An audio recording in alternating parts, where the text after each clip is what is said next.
En los oscuros y serpenteantes pasillos del Vaticano, existía una habitación secreta donde los murmullos de los espíritus atormentados resonaban como ecos lejanos. Fue en esa habitación, a medianoche, cuando el padre Antonio recibió una llamada urgente. Una joven, llamada Isabella, había comenzado a mostrar signos de una posesión inexplicable.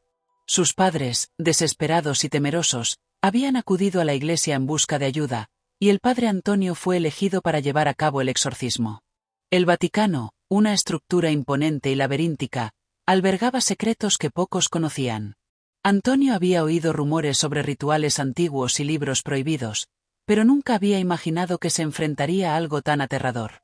Mientras recorría los largos pasillos hacia la habitación donde Isabella estaba confinada, sentía un peso creciente en su pecho. La historia de Isabella había llegado a sus oídos de boca de sus padres, quienes narraron cómo la joven había cambiado de manera abrupta y aterradora. Isabella había sido una niña tranquila y devota, siempre ayudando en la iglesia local y dedicada a sus estudios. Pero un día, sin razón aparente, comenzó a mostrar comportamientos extraños. Hablaba en lenguas desconocidas, su cuerpo se contorsionaba de manera inhumana, y objetos se movían a su alrededor sin explicación. Los médicos y psiquiatras no pudieron encontrar una causa, y finalmente, en su desesperación, sus padres recurrieron al Vaticano. Las paredes de la habitación vibraban con una energía maligna mientras Antonio se preparaba para el ritual. Un frío antinatural llenaba el aire, y las sombras parecían alargarse con cada palabra pronunciada en latín.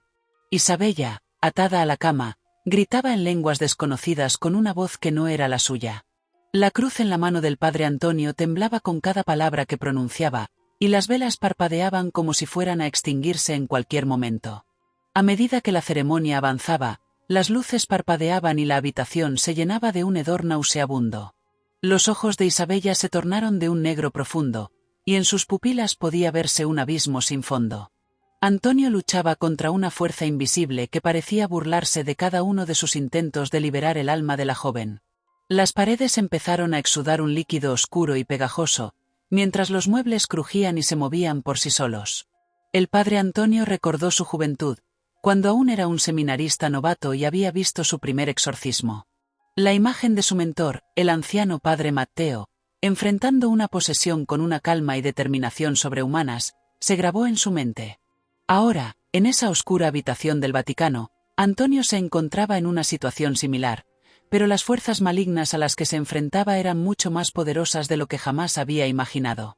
En un momento de desesperación, el padre recordó una reliquia antigua guardada en el corazón del Vaticano, una pequeña botella de agua bendita proveniente de la fuente de la salvación. Corrió a buscarla, sabiendo que sería su única esperanza. Al regresar, vertió el agua sobre Isabella, quien convulsionó violentamente antes de emitir un grito desgarrador. La entidad demoníaca intentó resistirse, pero la fuerza de la reliquia era demasiado poderosa. Durante la lucha, el padre Antonio comenzó a recordar los detalles que le habían llevado a ser elegido para este exorcismo en particular. Años atrás, había enfrentado una situación similar en un pequeño pueblo italiano, donde logró expulsar a un demonio antiguo de un niño pequeño. Sin embargo, aquel exorcismo dejó cicatrices en su alma, y desde entonces, había vivido con la sombra de aquella experiencia. Pero ahora, su fe y determinación se fortalecían con cada palabra que pronunciaba. Mientras continuaba el exorcismo, Antonio comenzó a recitar pasajes de la Biblia y a usar otras reliquias sagradas.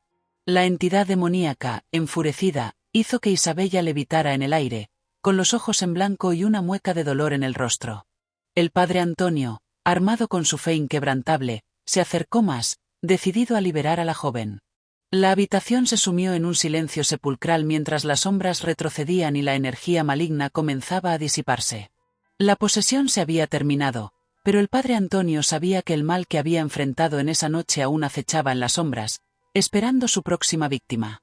El Vaticano nunca sería el mismo, y cada rincón oscuro guardaría el recuerdo de aquella noche infernal. Con el tiempo, Isabella se recuperó y regresó a su vida normal, aunque los recuerdos de la posesión seguían atormentándola. El padre Antonio continuó su labor en la iglesia, pero siempre con una sensación de inquietud, sabiendo que en algún lugar, el mal esperaba su oportunidad para regresar. Mientras tanto, en una pequeña biblioteca dentro del Vaticano, el padre Antonio comenzó a investigar más a fondo sobre las entidades demoníacas que había enfrentado. Encontró antiguos manuscritos y textos prohibidos que hablaban de demonios olvidados, de aquellos que se escondían en las sombras esperando el momento adecuado para atacar. Con cada página que leía, Antonio se daba cuenta de que el mal que había enfrentado en Isabella no era un simple demonio, sino una entidad antigua y poderosa, conocida como Azazel. Azazel, según los textos, era un demonio caído que había sido desterrado por su traición a los cielos. Su poder era inmenso, y su deseo de venganza contra la humanidad era insaciable. Antonio comprendió que la lucha no había terminado, y que debía prepararse para enfrentar a Azazel de nuevo. Decidió formar un grupo secreto dentro del Vaticano, compuesto por los exorcistas más experimentados y estudiosos de lo oculto, para investigar y combatir estas entidades demoníacas. Pasaron los meses y el grupo secreto, conocido como la Orden de la Luz, comenzó a desentrañar oscuros secretos y enfrentar nuevas amenazas. Cada exorcismo que realizaban les revelaba más sobre los planes de Azazel y sus seguidores. Sabían que debían estar preparados para el enfrentamiento final, una batalla que determinaría el destino de muchas almas inocentes. Isabella, ahora bajo la protección de la Orden de la Luz, también comenzó a participar en los estudios y rituales. Aunque los recuerdos de su posesión la atormentaban, encontró en la Orden un propósito y una nueva familia. Su conocimiento y experiencia resultaron ser valiosos, y se convirtió en una pieza clave en la lucha contra el mal. Finalmente, llegó el día en que la Orden de la Luz se enfrentaría a Azazel en un enfrentamiento decisivo.